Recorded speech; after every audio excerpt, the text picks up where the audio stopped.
Iran के सर्वोच्च नेता रहे आयतुल्लाह अली खामनाई के सुपुर्दे खाक होने के साथ ही ईरान के सुप्रीम लीडर की जिम्मेदारी संभाल रहे उनके बेटे मुश्तबा खामनाई ने पिता की मौत का बदला लेने की कसम खाई है। ईरान में अब अली खामनाई की मौत का बदला लेने की मांग हो रही है। पिछले दिनों पूरी दुनिया ने देखा था कि किस तरह उनके जनाजे में पहुंचे लोग इंतकाम यानी बदला लेने का नारा लगा रहे थे। 4 जुलाई से 9 जुलाई तक चले खामनाई के अंतिम संस्कार में दुनिया भर से 4 करोड़ से ज्यादा लोग इकट्ठा हुए।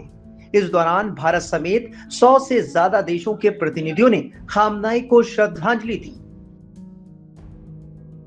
खामनाई तो सुपुर्दे खाक कर दिए गए, लेकिन अब उनके गुनहगारों को सजा देने की मांग तेज हो गई है। खुद अली खामनाई के बेटे और ईरान के मौजूदा सुप्रीम लीडर मुश्तबा खामनाई कह रहे हैं कि वो पिता की हत्या का बदला लेकर रहेंगे।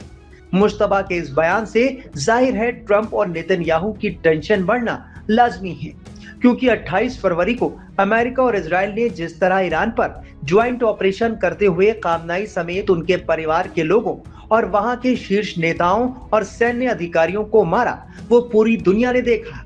खामनाई के दफन होने तक तो ईरान चुप दिखाई दिया, लेकिन खामनाई के सुपुर्द खाक होते ही ईरान ने अपनी मंशा साफ कर दी कि वो खामनाई की मौत का बदला तो लेकर रहेगा।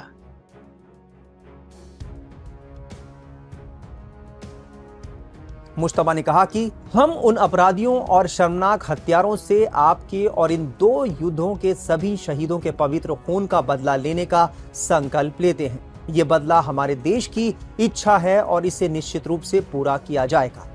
देश के नाम अपने संबोधन में मुश्तबा खामनाई ने अमेरिका और इजराइल से अपने पिता की हत्या का बदला लेने का जिक्र तो किया ही, साथ ही अपने पिता अली खामनाई और मारे गए परिवार के बाकी सदस्यों के जनाजे में शामिल हुई भीड़ की भी दिल खोलकर तारीफ की।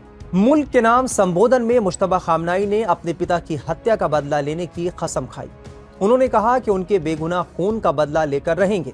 बदला लेना हमारे देश की इच्छा है। बदला लेना नारा ही नहीं बल्कि जरूरी भी है, चाहे वो खुद पद पर रहें या ना रहें। मुश्तबा खामनाई ने आगे कहा कि हम शहीद नेता और इन 2 युद्धों के सभी शहीदों के पवित्र खून का बदला लेने की कसम खाते हैं।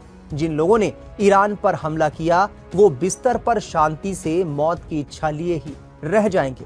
हम उन्हें सीधे खबर में पहुंचाएंगे। इसके लिए हम एक लिस्ट बना रहे हैं। यही वजह है कि ट्रंप अब अपनी जान को लेकर फिक्रमंद है। ट्रंप ने कहा है कि उन्होंने अधिकारियों को निर्देश दे रखा है कि अगर ईरान उनकी हत्या में कामयाब हो गया तो वो इस्लामिक देश पर ऐसी बमबारी करें जो कभी देखी ना गई हो। ट्रंप ने शुक्रवार को न्यूयॉर्क पोस्ट से बात करते हुए ये बात कही है। उनकी टिप्पणी उन रिपोर्टों के बीच आई है जिसमें कहा गया है कि ईरान ट्रंप की हत्या करने की योजना बना रहा है। ट्रंप ने कहा कि वो लंबे वक्त से ईरान की हिट लिस्ट में रहे हैं। इजराइल ने हाल ही में अमेरिकी राष्ट्रपति ट्रंप के लिए ईरान से गंभीर खतरे की खुफिया चेतावनी भी दी है। इजरायली खुफिया अधिकारियों का मानना है कि ईरान राष्ट्रपति ट्रंप की हत्या की नई साजिश पर काम कर रहा है। रिपोर्टों के मुताबिक इस बारे में इजरायली अधिकारियों ने अमेरिका को जानकारी दी है। जब उनसे इजराइल की तरफ से उनकी हत्या को लेकर ईरान की नई साजिश के बारे में चेतावनी के बारे में पूछा गया तो ट्रंप ने कहा कि ये कोई नई इनपुट नहीं है।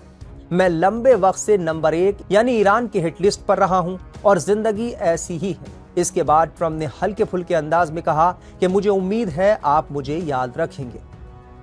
न्यूयॉर्क पोस्ट की रिपोर्ट के मुताबिक ईरान साल 2020 से ही ट्रंप को मारने की कोशिश कर रहा है, जब उन्होंने ईरान की कुद्स फोर्स के चीफ कासिम सुलेमानी को मारने की मंजूरी दी थी।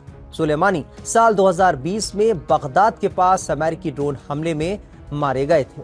अमेरिकी अधिकारियों ने हालिया वर्षों में ईरान से जुड़ी ट्रंप की हत्या की कई कथित साजिशों का भी खुलासा किया है। जुलाई 2024 में चुनावी रैली के दौरान ट्रंप हत्या की कोशिश से बाल बाल बचे थे, जब गोली उनके कान से छूकर निकल गई थी। आयतुल्लाह अली खामनाई की मौत का मामला ईरान की अदालत में भी जल्द शुरू हो सकता है। ईरान के इस्लामी कानून के मुताबिक मौत का बदला वहां मौत की सजा है। ऐसे में ट्रंप की चिंता बढ़ना लाजमी है। अमेरिका ने जिस तरह से हमले में खामनाई को मारा, इजराइल और अमेरिका को छोड़कर ज्यादातर मुल्कों में इसकी निंदा हुई।